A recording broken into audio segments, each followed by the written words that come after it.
Welcome to all our guests, especially our distinguished honored guest, Finance Minister, Senator Aurangzeb. Thank you very much for coming. I believe we're going to start with the national anthem first. Yeah. So why don't, if everybody could please stand up as a mark of respect.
Again, I would like to thank everybody for joining us. As you know, we've been doing this now for over 2 decades by the Pathfinder Group, and we're very honored to have Olivier Schwab over here from the World Economic Forum. The World Economic Forum has been a consistent partner both for the Pathfinder Group, but also for Pakistan as well. So thank you. Olivier serves as the Managing Director at the World Economic Forum, and I think of particular note for me is he's always been head of the technological innovations that the World Economic Forum has been pushing. So thank you very much, Olivier, for joining. I'd like to start with you. Oh, thank you. Thank you, Zarrar, and thank you for inviting me to the Investment in Pakistan lunch, and in the name of the World Economic Forum and the managing board that I represent, a warm welcome to Davos, although we're already Wednesday and many of us have been in Davos for a few days already. We're so grateful for Pathfinder's group, a long-standing partnership with the World Economic Forum, stretching now, I think, 30 years, over 30 years. And so thank you, Ikram and Zarrar, for your long-standing commitment. And when you first started coming to Davos, I was actually a student driving around the limousine in the early 90s. So a lot of time has passed since then. We also have the privilege to have in Davos Honorary Minister Aurangzeb. Thank you for joining us and for engaging with our program. And I want to recognize also, while I have the stage, the contribution of Prime Minister Sharif at our World Economic Forum special meeting in Saudi Arabia, which we had last year in April, where he delivered the closing address. And we would love to build on his engagement, on this engagement and your engagement here, to continue our relationship with Pakistan. As you know, we strive to build and promote public-private partnerships, and we bring together leaders from business, from government, from academia, from civil society for over 50 years here in Davos. And the theme of this annual meeting this year is collaboration for the intelligent age. And collaboration we need. Of course, geopolitics, climate, and technology are some of the big themes that are being discussed this year here in Davos. And intelligent age really refers to this notion that we have all these technologies now converging from AI to sensors, to synthetic biology, to quantum computing, converging and evolving exponentially. And that creates tremendous opportunities for medical research, for climate, for energy, but also for education. But of course, we want to make sure that the development and deployment of these technologies benefit society as a whole and all humans. And that is really at the core of the conversations here in Davos. We're currently running over 150 initiatives spanning across all of these issues, which I mentioned, with our partners to drive impact at a global scale. And one of the flagship initiatives I'd like to highlight here is the Edison Alliance. This is a collaboration to foster digital inclusion, which has already achieved its objective to connect 1 billion people to essential services like healthcare, education, finance, to digital platforms. And Pathfinder Group has been one of the leaders in this initiative, also with its project, the Asaan Mobile Account scheme, which provides financial access to the impoverished and vulnerable communities in Pakistan, and has catalyzed that. And I understand the scheme has already, in a very few years, closed on 12 million accounts. So congratulations for that. It's a demonstration of our multi-stakeholder approach to work between industries, to work with regulators, and we're really grateful for Ikram and your engagement and Pathfinder's engagement over so many years. And I wish you really a wonderful continuation of your stay here in Davos. Thank you. Obviously, we value our partnership with the World Economic Forum, and obviously, thank you for promoting Pakistan as well, where you do. We'll break from the usual order. I'd like to give actually our chief guest the next opportunity to speak. Senator Mohammad Aurangzeb, current finance minister, Minister of Finance and Revenue for Pakistan. Previously, he's held notable positions as CEO and president of Habib Bank, and he's held senior positions in the banking industry for many, many years. He has the unenviable task of negotiating with the IMF and coming up with a package that is not just the IMF, but more importantly, the Pakistani various stakeholders, who, no matter what you do, will always criticize you. But here we are in support, and we obviously wish you the best. So you have the forum, sir. Thank you, Zarrar. Thank you, Ikram Sahab. Greatly appreciate Pathfinder Group's invite, and it's a real pleasure to be here this afternoon. I think I'll keep it brief and short. I don't know what your format is, if you're going to get into a Q&A. We will. Okay. So I just want to probably mention 2 or 3 things. One is you mentioned the fund. On the back of that, over the last 12 to 14 months, we have moved and made significant progress in terms of macroeconomic stability. It's evidenced by various matrices, which you have all seen, whether it's our FX reserves, which had dipped down to 2 weeks of import cover. They are a little over 2 months of import cover. We have a stable currency. We have gotten to a situation with respect to the twin deficits, which have been the bane of our country for the longest time. After a very long time, we have a primary balance on the fiscal side.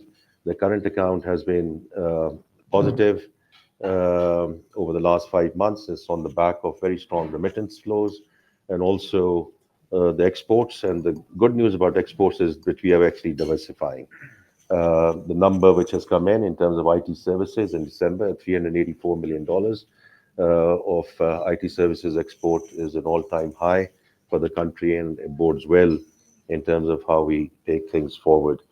The institutional flows are back, both in terms of fixed income investors, although now given the policy rate coming down and the arbitrage opportunity going down, some of that is going back again. We see flows on the equity side as well. So the stock market is at all-time high, although much more to do over there as well. We did see some ratings upgrade in terms of the sovereign rating over the last few months. Inshallah, as we stay the course, I'm quite confident that we will see our move back into the single B category over the next few months, inshallah. Now, this is all around the macroeconomic stability, and I keep on saying and I know you are talking about digital tomorrow as well. This is the foundation. This is the bare minimum that any country can do to get their macro stability in place. When you have something like that, of course, there, especially for foreign investors, what we can do is what we did back in May and June. All the stuck-up dividends and profit repatriation and remittances, close to $2.5 billion were paid between May and June of last year on the back of the stability that we had, so that we could get into this year on a cleaner slate, and hopefully not to be repeated again. Uh, the other thing is, with respect to the fund discussion, I think there was really two things which we decided under Prime Minister Shehbaz Sharif's leadership right away, that we have to, on the back of the 9-month SBA, that we have to get into an extended and larger program, really for two reasons. One, to bring permanence into the macroeconomic stability, and the other is to execute structural reforms. And Now, as far as these structural reforms are concerned, all of you have covered Pakistan, and you've been looking at Pakistan for the longest time, or you've lived in Pakistan for the longest time. We have known the what and why for the longest time. We just don't do it.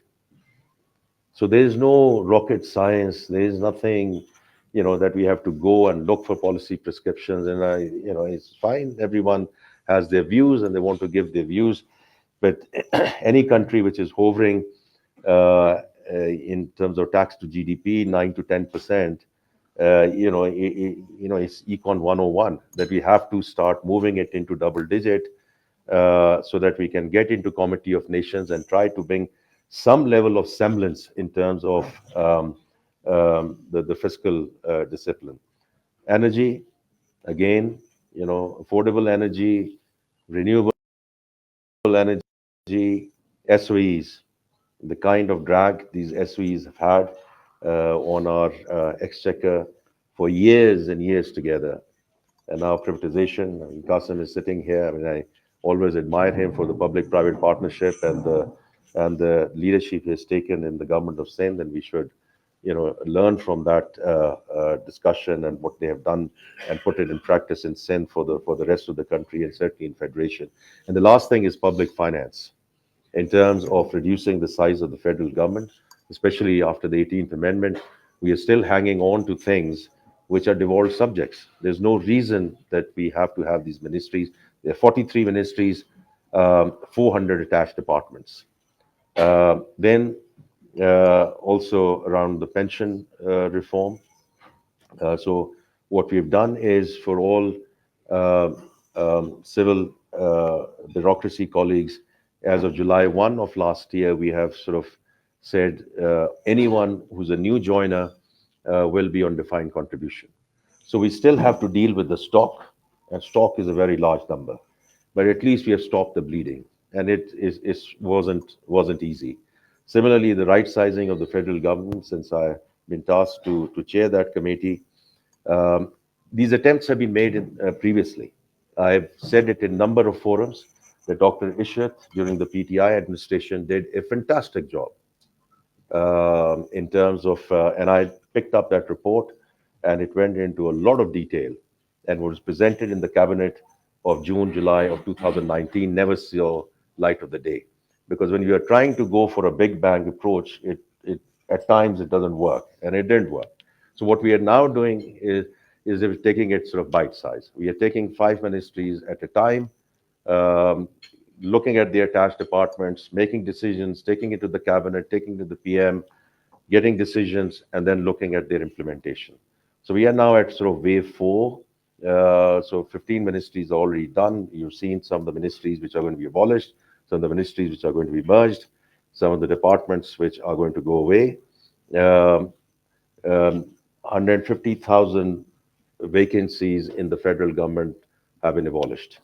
So these are all things which are not in the planning, have already been announced, and we want to cover all of this by the time we get to June. Um, then, so these are some of the structural reforms and what we are trying to do. And then And the last thing I just want to mention is sort of a road back to the market. Because if we say, this is the last fund program, then there has to be some schematic around it. Because when you get into a stabilization phase, the first temptation is, okay, now let's go for growth. And we have seen it. And we have seen it in the recent past as well. But we also know that the moment we touch 4% in GDP growth, and we have seen it historically, we've seen it in the recent past, because we are in import-led and dependent economy, we get into a balance of payment problem. And once we get into a balance of payment problem, we go running back to the lender of the last resort. And we have seen all these cycles coming through. So what we need to do is to fundamentally change the DNA of the economy to make it export-led. The FDI, you all here, we value all the investment which has come in. We value all the foreign investors. Vion is sitting there, and we had a very good discussion yesterday as well. And the other investment which has come in, whether it's BYD, whether it's Aramco, for the last 5 to 6 months. But we have to move towards an efficiency-led FDI, not market-led. Of course, we are 240 million people, those people and the middle class is there. But every FDI which comes in has to have a component of producing an exportable surplus.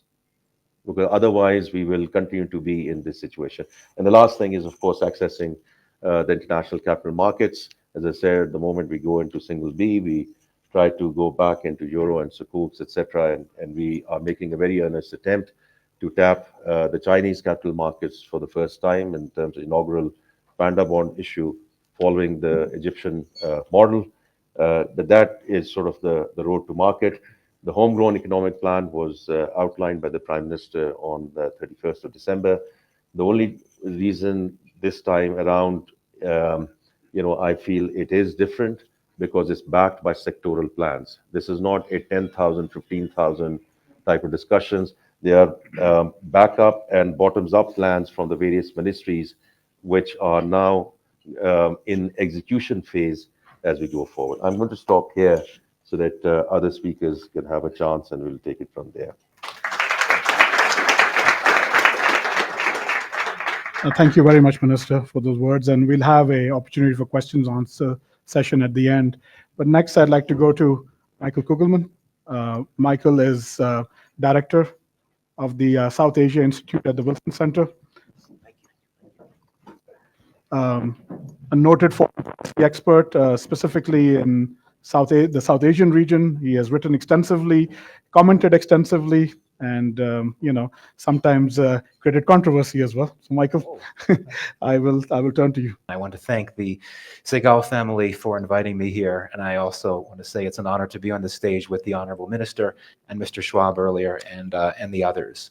So, from the perspective of U.S.-Pakistan relations, which I follow closely, the question of investment is a very salient one. U.S. investors have operated in Pakistan for quite some time in a range of spaces, and there is a well-established and long-standing U.S.-Pakistan Business Council attached to the U.S. Chamber of Commerce in Washington. Some of the biggest American companies, Coca-Cola, Procter & Gamble, many others, have invested in Pakistan for quite some time.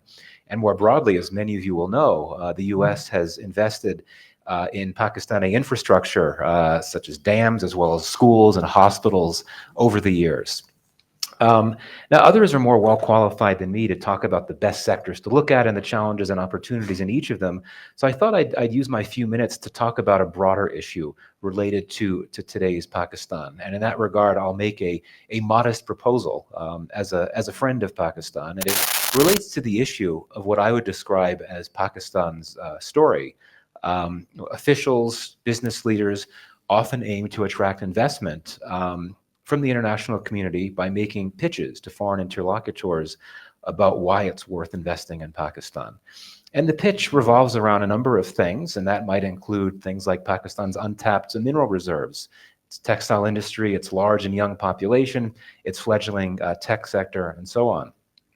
I would argue, though, there might be a shortcoming here. And that is that today, if you look at the world around Pakistan, in the region and beyond, other countries and investors, particularly those from the West and the Gulf that are key Pakistani targets for investment, they are already doing a lot of investing and with more levels of confidence and comfort in other countries in Asia that have these same assets that Pakistan singles out in its pitches to investors.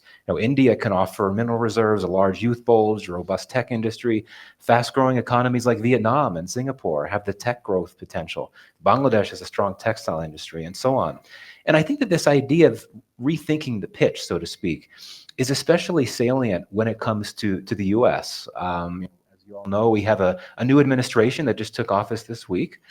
And I think that it will be a challenge, to be candid, at least initially, to get the attention of the Trump administration, to move the relationship forward.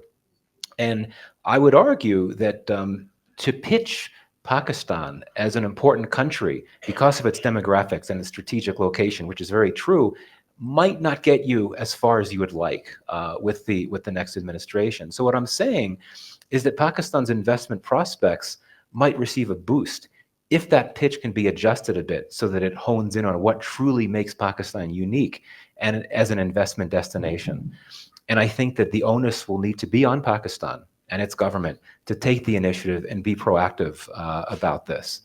And I think that with macroeconomic indicators having stabilized a bit in Pakistan, as the minister was just noting, in terms of inflation coming down, foreign reserves coming down with new IMF support in place, perhaps now can be the time to think about how best to approach key partners, donors, investors in the United States and elsewhere. If you look at some of the figures that came out last year from the government, from Pakistan's government about investment, it is notable that even though we saw some stabilization of the macroeconomy last year, there are indications that Pakistan's investment ratio went down. And I believe, I'll be corrected if I'm wrong, Pakistan's investment ratio actually sunk to a 50-year low. It fell to just 13% of the size of the economy. And that's pretty significant, particularly that the economy had stabilized. So I think, and no one needs to listen to me. I'm probably the last person that the government of Pakistan should listen to. But I do think that as we look at how the world operates today, as we look at how Washington operates today, as we look at Pakistan's place in the region and in the world, I think it's worth having some useful conversations. And it's not my place to be saying what should be at the forefront of those conversations. What should be Pakistan's story? What can it offer to the world? There's much that it can offer, I'm sure, but it might be time, now might be a useful time to think more about that. So thank you. Thank you, Michael. And I was going to ask you about the Trump administration, but I think you've answered that very well. I think the one thing I think the finance minister didn't talk about that the government's done extraordinarily well is set up these special technology zones. And I think these will be a game changer because you have a liberalized investment climate there. You have tax exemptions both on custom duties, but also tax breaks when it comes to dividends and so forth. And I think that really, in my mind, will boost what I believe is going to be the next stage of growth. And we are very honored to have Abu Bakr here as well, who is chairman of the Pakistan Software Export Board. He's been a noted CIO of many companies as well in America, and comes with a vast background. And we're very delighted that he has taken over the chairmanship of this very important institution. So, Abu Bakr, please, if you'd like to go ahead. Thank you so much, and thank you, Ikram Saab and Zarrar, for inviting me over, and thank you for everyone for attending here. It's an honor to be here. Just a little bit of background, if I can share that, so people can have a context of it. I joined the Pakistan Software Export Board 3 months ago as a chairman or as a CEO, but prior to that, I was in the US for 30 years, and I worked in venture capital, private equity, as well as more tech space for the last 30 years. And I was always on the other side when I was actually getting work done or delivering the work or presenting the work. So I understand some of these opportunities as well as the challenges that were there. So that puts me into that spot, and I always feel passionate about that. The opportunity that we have is far bigger than the challenges that we have. And I always felt that at some point I'm going to do this and I'm going to take a plunge and I'm going to do something about it. And that's where this moment came in 3 months ago when I decided to take a plunge. And let me just give you a little bit of a story of where we are. And I think Aurangzeb has very elaborately mentioned the whole macro indicators. I'm not going to go into that, but very specifically, if you look into the tech sector or IT sector, or in just general in the digital sector of things, things have been progressing well, but I think we have a tremendous opportunity. I think we have barely tipping the surface of it. Although we're growing probably one of the fastest sector, I think even in this year, we have been growing 28% on the exports in the first 6 months, and we're going to continue to probably accelerate that. One of the things and a few observations in the first 3 months of joining and looking at it, I understand the potential, I understand the infrastructure, I understand some of the challenges that are with the infrastructure, but despite of all of this, our resiliency, our commitment, and one of the big positive, I would say, is across the board. What I felt so heartwarming is there's such an alignment at all levels. In finance ministry, I can tell one, but from a PM and down to every sector you think about it, everybody knows this is the sector that we have to continue to do more. This is a sector we're going to continue to invest in. This is a sector we can easily get there. We are the only sector that probably has the biggest trade surplus in the country, and we'll continue to do that. I think there is no, one of the things that you do when you work in the public sector, and I'm a private sector guy, I'm sure he can attest to that too. When you come from a private sector into public sector, you learn a lot of different things. But one thing is easy for us, for at least for myself, is I don't have to sell anybody what needs to be done. I think he very rightly so, and I felt it across the board. There are no shortage of studies. There's no shortage of what we can do and what we should have to do. It's just we have not been able to do it. Our problem has been the execution. Our problem has been historically like we have not been, yes, sometimes we have grand visions of it, but if you don't have an implementation and execution, and we don't have the right people in the right place to make it happen, it just becomes very difficult. And then we do it again and we do it again. And people start to lose credibility. And then international, for people who are outside, looking in from outside inside, you always felt like we have heard this story before. We have seen this, we have heard this has happened many times. What's different this time? And I think, again, by being inside in 3 months, don't take my word for it, but I can tell you for sure that there is no shortage and there is no lack of commitment from any sector across the board.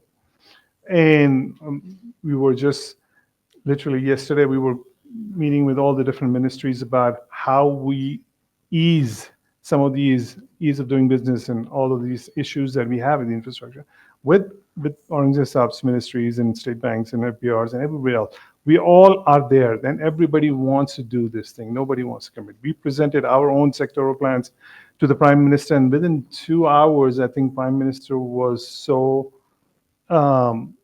he's just like, this is exactly what we want to do, how we want to do it. And he makes sure that every month we give them a monthly report, and he actually religiously do that. And I don't think there's any prime minister of a country asks for an IT report and every 30 days. But our prime minister does, because he's very passionate about it, and we see a lot of opportunities. So I'll leave it here, and then I know you're going to ask follow-up questions. Obviously, we wish you the best of luck. And I think 3 months there, but you'll see it's not just, I know people don't want to talk about the potential, but I think if you look at Pakistan's existing landscape, it's even just to say something for the Pathfinder group, VRG has created a homemade switch created by Pakistani software. Nothing was imported. So it's a matter of pride that these things are being created inside Pakistan by Pakistanis. So you can see already in there. And, it's not just the special technology zones, but the part that, there are about 50 software parks that have been created in Pakistan by this government and the previous government. And the fact that we are one of the top 5 English-speaking countries, and a lot of times, our geopolitical location can be a curse, unstable borders. But I think if you look at a geostrategic location, it's also a big benefit. We are the gateway to Central Asia. We're the gateway to Europe. We can be the gateway to Africa as well. So, these are elements that can make Pakistan very, very successful. So thank you to all our speakers as well. I will open that up to questions right now, and then we'll do a. My name is Kabul Khatian, and I'm chairman of Sindh Irrigation and Drainage Authority. And other than that, I'm also at Sindh Investment Board. I'm one of the directors with the minister today. So the question that everybody asks us over here, and a lot of people came from London to Karachi, a lot of people came from USA to Karachi, a lot of doctor friends, a lot of other people who want to come and invest in Karachi, but there are only two questions they ask. Number one, that when they come and invest over there in Karachi and Pakistan, so they get the money in. When they're going back after 5 years, if the currency devalues,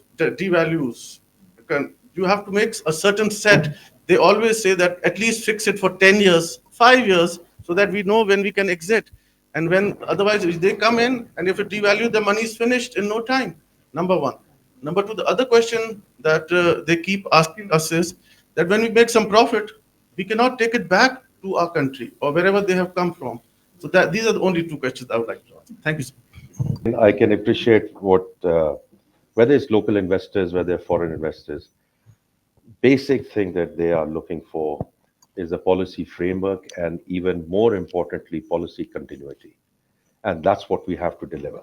You are just focusing on one aspect of it, which is FX and currency, which is important. But the issue for us is that administration after administration after administration, we do not follow through and we have that lack. So that is what we have to address. As far as the currency is concerned, it has to be dictated by by supply and demand, and it has to be market-based exchange rate. So we cannot say, where, the currency is going to be in sort of 5 to 6 years. But what we can do is to ensure there is permanency in the macroeconomic stability. Because you are talking about, and rightly so, right? I mean, if the existing investors cannot get their money out, right? Because when you go into these boom and bust cycles, and you go into, I can tell you as a banker, right? I mean, you went into essential, non-essential regime. People could not get, materials in to sort of get things going. Then letters of credit came back in. The contracts started coming through in. But I've been very open, right? I mean, May and June, we cleared the entire backlog. When you talked about American Business Council, the Overseas Chamber, etc., right? Now, we just have to ensure that this does not happen again. That is what we need to ensure. The interest rates will go up and down, the currency will go up and down. They normally come in. I mean, all very savvy investors are sitting here. That's where the political risk comes in, where that's where other hedging mechanisms come in. But the main thing that we have to ensure is that we do not go back into these boom and bust cycles. But I do appreciate the pain that people have felt, because you have to start with acknowledgement.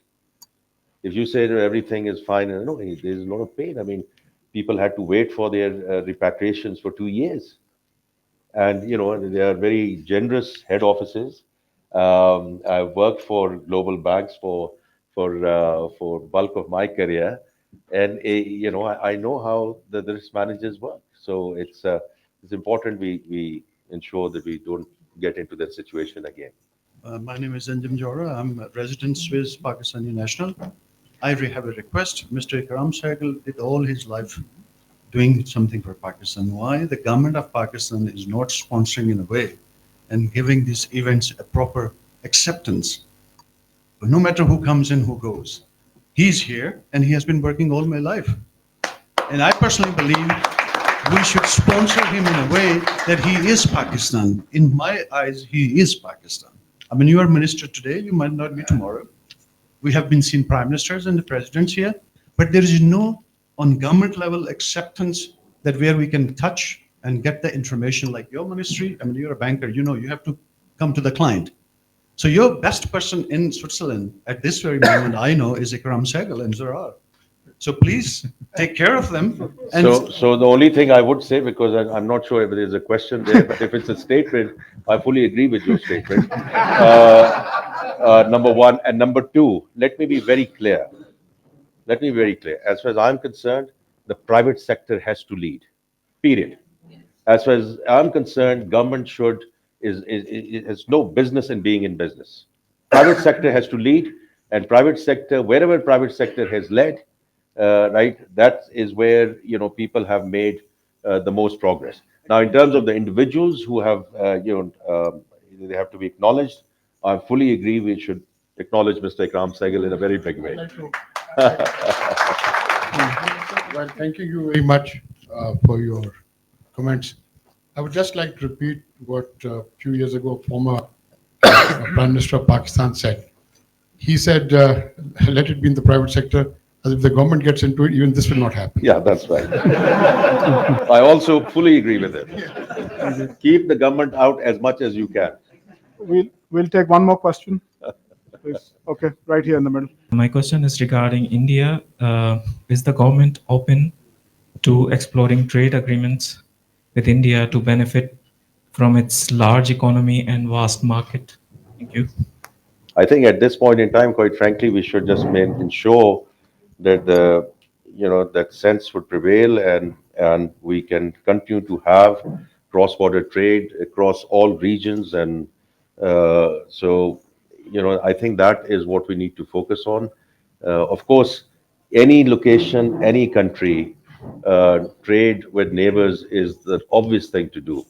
But obviously it has to start from somewhere. We are very clear in terms of what we're doing with Middle East, the Central Asian states. That's a huge corridor for us now at this point in time as we go forward. So yeah, I'm sure time will come. Minister, thank you for being here, and we're very grateful. And we've heard a lot of people say a lot of good things.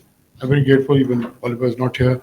But a lot of work that has happened with the Edison Alliance for the Asaan Mobile Account has been because of support the World Economic Forum has given us. And the only thing, Minister, I will say is that we are recognized in the world, not in Pakistan. Somehow, So we will do that. I know, sir, there's a discussion on the digital side tomorrow. Yeah. I do think the work that you have done in terms of Asaan Mobile, the payment rails that have now been created vis-a-vis RAS, these are all such key enablers in terms of financial inclusion. And of course, the Vion and Jazz team is sitting here. The sky is the limit for us. Yes, but what happens is everybody takes into consideration their own self-interest, right? Even though Jazz helped us a lot of time when we were launching the Asaan Mobile Account and all that. When it came to agent interoperability, they put the foot down and waited while we were waiting for Easy. But Habib Bank and Habib Connect and Easy Pass has connected. We are now officially agent interoperability. But hopefully they will look after the interest of Pakistan also, not only on their own interest and this thing, etc. Right? So, thank you very much.